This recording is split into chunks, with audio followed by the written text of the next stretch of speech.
Uvek sam mrzeo porodična okupljanja, pogotovo ona okupljanja koja su bila usko vezana za mene, moj rođendan, imendan i tako dalje. Svake godine moja majka bi bila u kuhinji i pravila hranu koju pravi i inače. Kada bi došli gosti, pozdravljala bi ih onim lažnim, kiselim osmehom. Moj otac bi se uvek napio, preglasno pričao i prejako udarao goste u leđa dok pričaju oni. Moja baba bi mi donosila poklone koje svake godine donosi i ljubila bi me dok mi ne presedne ceo taj dan. Moj stric bi mi postavljao ona neprijatna pitanja pred porodicom. Da li imam devojku i ako nemam, da li ga šiljim? I tome slično naravno. Moja ujna bi mi pričala o tome kako je njena ćerkica najpametnija u razredu, kako je već sa 10 meseci prohodala i uvek su bile nerealne priče o inteligenciji tog deteta. Međutim, kada vidiš to dete, blago je reći da se frapiraš njenom nesposobnošću. Moja mala braća bi se zavlačili svuda gde stignu, pravili bi lom i nered, a pojam kućnog vaspitanja im je odavno nepoznat. Ja nisam mogao to da izdržim. Svaku normalnu osobu i boravak sa tim ljudima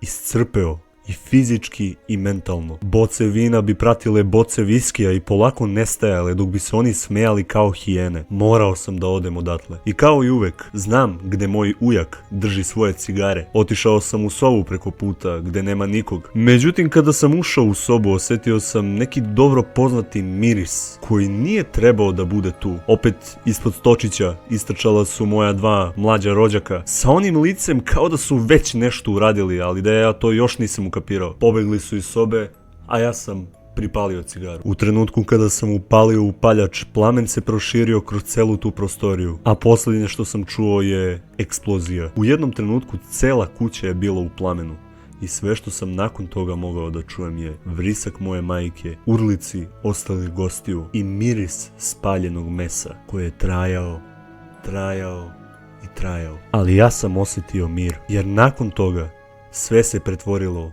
u tišinu i mrak. I bit će tako, sve dok ponovo ne dođe dan, kada ću napuniti 14 godina.